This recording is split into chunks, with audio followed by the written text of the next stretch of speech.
Fala pessoal, tudo bem? Eu sou o Bruno Tulux e hoje no Momento do Conceito nós vamos trabalhar Belle Époque. Se você se lembra o que é isso ou quiser aprofundar um pouquinho mais sobre esse assunto, fica ligado aí depois da vinheta que tem mais. Beleza? Valeu!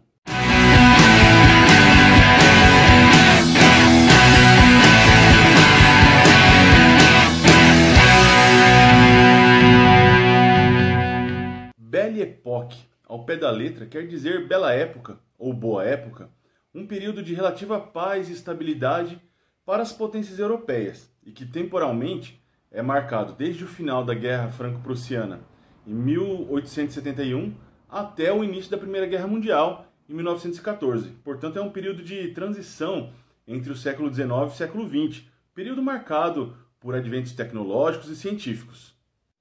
Essa transição do século XIX para o século XX é o resultado de uma série de ações que a Europa, especialmente a Europa Ocidental, implementou no mundo, né? Transformações como a Segunda Revolução Industrial, relativa à utilização de energia elétrica, mas também transformações políticas por conta do neocolonialismo, né? Que é a exploração das colônias africanas e asiáticas, que geraram dividendos para a Europa, sim, mas também que gerou um resultado surpreendente, que é o chamado progresso científico-tecnológico. Progresso esse que aparece, né, nesse período como a urbanização, como a transformação das cidades, como a utilização da energia elétrica, a transformação dos meios de transportes e também dos meios de comunicação. Todas essas transformações científicas e tecnológicas forjaram uma mudança repentina de pensamento. E essa mudança, essa transformação, deu origem ao cientificismo, que é uma crença, né, que a ciência é a alavanca da mudança, da transformação do mundo e tudo mais. Bom, de certa forma, essa transformação, essa mudança de eixo de pensamento, conduz a Europa a um novo progresso científico que vai fomentar, depois, a concorrência entre as nações. E os países, os grandes países, as grandes potências, começam a financiar feiras de desenvolvimento científico, como o caso da Feira de Paris de 1900, que vão gerar, além do progresso científico, o surgimento de símbolos nacionais e que, de certa forma, vai promover uma concorrência entre as nações. E esse é o ponto-chave da Belle Époque. A paz e a prosperidade, que são elementos associados constantemente à Belle Époque, transformam o pensamento e permitem que surjam novas visões dos humanos sobre a arte, sobre a literatura, sobre a arquitetura. E essa efêmera paz e estabilidade vai gerar, sim, um maior convívio social, porque a prosperidade econômica, né, decorrente da Segunda Revolução, do neocolonialismo e enfim, vai gerar um convívio muito maior entre as pessoas.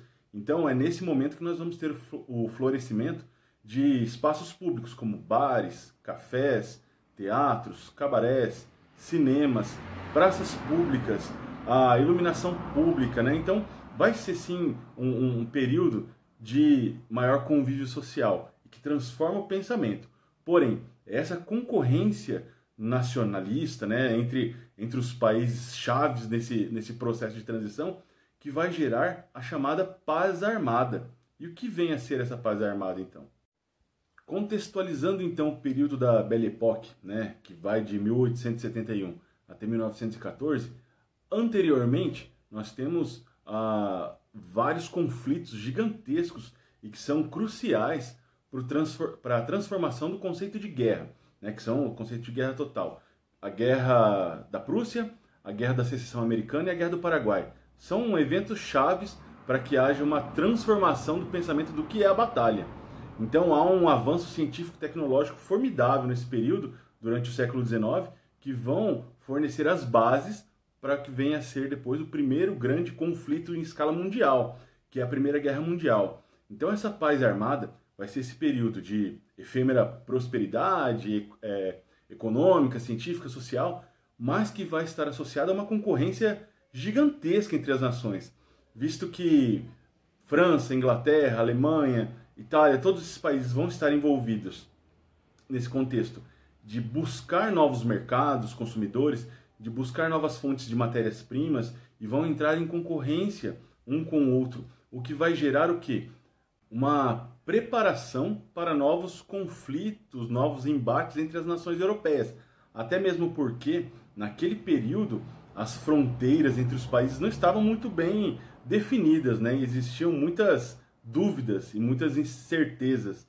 E também porque essa nova configuração do capitalismo ainda não havia se assentado e a disputa ainda era muito no campo ideológico, né? Com países sendo colonizados e essa exploração sendo cada vez mais feroz, mais cruel. Então as coisas ainda estavam muito incertas nesse período. E no Brasil, nós tivemos a Belle Époque? Bom, se pensarmos pelo viés de paz, prosperidade e tudo mais, nós não podemos acreditar que houve Belle Époque no Brasil, porque entre o final do Segundo Reinado e o começo da República, nós tivemos uma grave crise financeira, né, que foi o encilhamento, nós tivemos um golpe político que deu origem à República, não é? Em 1889, nós tivemos um período mais tenso no Brasil e de não muita estabilidade. Mas o certo é que, devido à prosperidade, tanto da borracha quanto do café, que ficam marcados nesse período, nós tivemos sim reflexos da Belle Époque no Brasil, né? Visto que essa era uma tendência mundial e o Brasil também foi contemplado com as transformações desse período.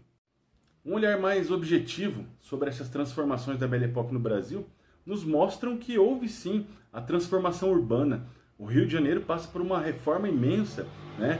Um pouco pela questão social, surgimento de cafés, bares, confeitarias, praças e tudo mais, e outro pela própria reforma, que faz uma modificação intensa no Rio de Janeiro, despropria algumas famílias que viviam no centro do Rio para as regiões periféricas, né? Que promove o cientificismo, né? As vacinas, o avanço científico das vacinas para a erradicação de algumas doenças, enfim, mas também pela implantação de sistemas de transporte e de telecomunicações. No sistema de transporte nós temos os bondes, né? Nós temos as ferrovias que passam a ligar regiões completamente distantes e associar, né, essa implantação ao progresso econômico, tecnológico, científico e também pelo telégrafo, que aí surge a figura do Marechal Rondon como um ícone da união das regiões mais distantes do Brasil aos centros de poder, aos centros econômicos.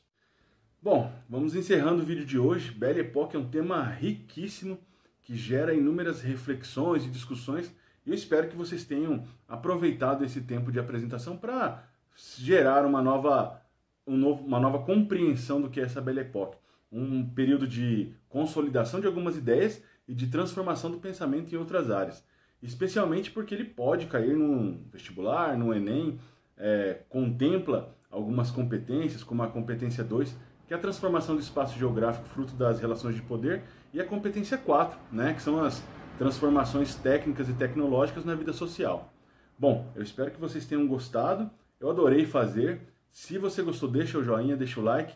E se você acha que esse vídeo pode ajudar alguém, compartilha com um amigo, com um colega, para gerar aquela discussão saudável nesse período de isolamento social. Beleza? Muito obrigado, semana que vem estamos de volta. Valeu, tchau, tchau!